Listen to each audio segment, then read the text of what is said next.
আপনারা যেখান থেকে দেশ রূপান্তরের সঙ্গে যুক্ত রয়েছেন সবাইকে স্বাগত। আমরা আপনাদেরকে দেখানোর চেষ্টা করছি যে জাকসু নির্বাচন নিয়ে যে ভোট গ্রহণ চলমান রয়েছে আপম কামাল উদ্দিন হল সংসদ যেই ভোট কেন্দ্রটি রয়েছে সেই ভোট কেন্দ্র থেকে সরাসরি যুক্ত আমরা আপনাদেরকে দেখানোর চেষ্টা করছি। সকাল থেকে ভোটারদের সংখ্যা আনাগোনা কম থাকলেও বেলা বাড়ার সঙ্গে সঙ্গে ভোটারদের উপস্থিতি অনেকটা ভিড় করছে এবং আমরা আপনাদেরকে যদি এই কেন্দ্র সম্পর্কে যদি একটু জানিয়ে রাখতে চাই, যদি বিভিন্ন কেন্দ্রে একাধিক অভিযোগ পাল্টাপাল্টি থাকলো, তবে এখনও পর্যন্ত এই কেন্দ্রের কোনো পাল্টাপাল্টি অভিযোগ পাওয়া যায়নি, এমনটি কিন্তু জানানো হয়েছে। আমরা আপনাদেরকে আরও একটি বিষয় একটু জানিয়ে রাখতে চাই যে ভিতরের চিত্রটি যদি আমরা আপনাদেরকে একটু দেখানোর চেষ্টা করি, যে ভিতরে এখনও পর্যন্ত শান্তিপূর্ণভাবে এই কেন্দ্রতে ভোট গ্রহণ চলমান রয়েছে। তবে বিভিন্ন কেন্দ্রের বিরুদ্ধে বিভিন্ন ধরনের একাধিক পাল্টাপাল্টি অভিযোগ রয়েছে। ছাত্র শিবির এবং ছাত্র দল দুই পক্ষের ভিতরে পাল্টাপাল্টি অভিযোগ রয়েছে। তবে কিছুক্ষণ আগে আমরা এখানে কথা বলেছিলাম যারা কর্মরত দায়িত্ব অবস্থায় রয়েছেন তাদের পক্ষ থেকে যেমনটি জানানো হয়েছে, এখানে এখনও পর্যন্ত পাল্টাপাল্টি কোনো অভিযোগ পাওয়া যায়নি। তবে সার্বক্ষণিক শান্তিপূর্ণভাবেই এখানে ভোট গ্রহণ চলছে, এমনটি কিন্তু এখান থেকে বলছেন। আমরা আপনাদেরকে একটু দেখানোর চেষ্টা করছি। আপনারা দেখতে পাচ্ছেন যে দেশ রূপান্তরের ক্যামেরার মাধ্যমে ভোটাররা তারা শান্তিপূর্ণভাবে তাদের ভোট দিচ্ছেন। এবং আমরা আপনাদেরকে আরও একটি বিষয়টা জানিয়ে রাখতে চাই, যতই সময় গড়াচ্ছে ততই ভোটারদের সংখ্যা বেড়ে চলছে। এই কেন্দ্রে এখন পর্যন্ত 137টি ভোট কাস্ট হয়েছে।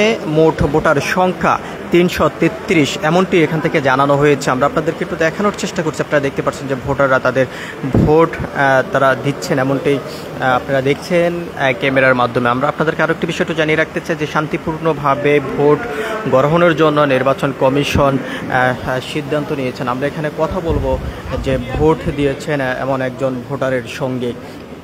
যদিও এখানে ভিতরে কোনো ইলেকট্রনিক্স কোনো ডিভাইস ভিতরে নিয়ে নেওয়ার কোনো অনুমতি নেই, তবে ইলেকট্রনিক্স ডিভাইস একটু কথা বলি। আমরা কথা বলবো এখানে একজন ভোটারের সঙ্গে। তো আপনার কাছ থেকে একটু জানতে চাই যে আপনি ভোট দিয়েছেন, কোনো বাধা পেয়েছেন কিনা বা ভোট দিয়ে কেমন লাগছে? দীর্ঘ 33 বছর পর জাকসু নির্বাচন শুরু হয়েছে, জাহাঙ্গীরনগর বিশ্ববিদ্যালয়, সব কিছু মিলিয়ে আপনার মনের অনুভূতিটা আমরা জানতে চাই। দীর্ঘ 33 বছর পরে আমরা জাকসুতে ভোট দিতে পেরে আমরা সবাই আনন্দিত। খুব এক্সাইটমেন্ট ছিল আর কি, যে ভোটটা দিতে পেরেছি। আসলে কোনো সমস্যা হয় নাই, রিল্যাক্সেই ভোট দিয়েছি আমরা, কোনো সমস্যা নেই। ভোট দিতে কোনো বাধা ভোট দিতে কোনো বাধা হয় নাই, রিল্যাক্সেই ভোট দিয়েছি। আচ্ছা, যে বিভিন্ন ভাবে পাল্টাপাল্টি অভিযোগ রয়েছে যে অনেকে ভোট দিতে পারছে না, বিভিন্ন ধরনের চাপ সৃষ্টি। না, এরকম কোনো কিছু মনে হয় নাই আমার কাছে, কোনো বাধা হয় নাই, শান্তই আছে পরিবেশ।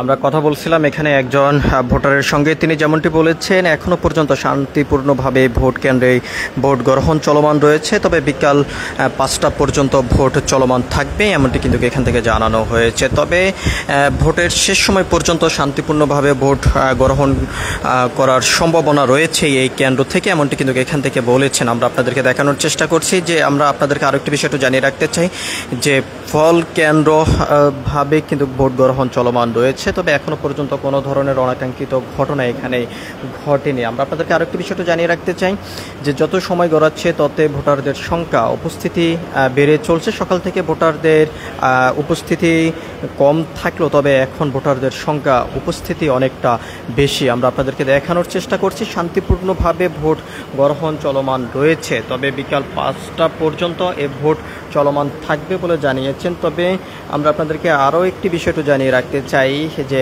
আইন শৃঙ্খলা রক্ষাকারী বাহিনীর যে তৎপরতা থাকার কথা ছিল, তবে কেন্দ্র যে আশপাশ এলাকাগুলো রয়েছে, তবে এরকম কোনো আইন শৃঙ্খলা রক্ষাকারী বাহিনীর টহল টিম এবং তাদের যে তৎপরতা সেটি কিন্তু এখনও পর্যন্ত আমাদের চোখে পড়েনি। তো সব কিছু মিলিয়ে আমরা যদি আপনাদেরকে জানিয়ে রাখতে চাই, এই ভোট কেন্দ্রে মোট 8টি গোপন কক্ষ রয়েছে, যেখানে গিয়ে ভোটাররা তাদের মূল্যবান ভোট দিচ্ছেন। যদিও বিভিন্ন কেন্দ্রে আমরা যেমনটি দেখেছি যে ভোটারদের বিষয়টি বিবেচনা করে 10টি 12টি পর্যন্ত গোপন কক্ষ তৈরি করা হয়েছে, তবে এখানে আমরা দেখতে পাচ্ছি যে 8টি গোপন কক্ষ তৈরি করা হয়েছে, তবে ভোটারদের সংখ্যা উপস্থিত বেলা বাড়ার সঙ্গে সঙ্গে বেড়ে চলছে। তো সব কিছু মিলিয়ে এই ছিল এখনকার মতন। এখান থেকে আমার কাছে সর্বশেষ পরবর্তী আপডেট পাওয়ার জন্য দেশ রূপান্তরের সঙ্গেই থাকুন।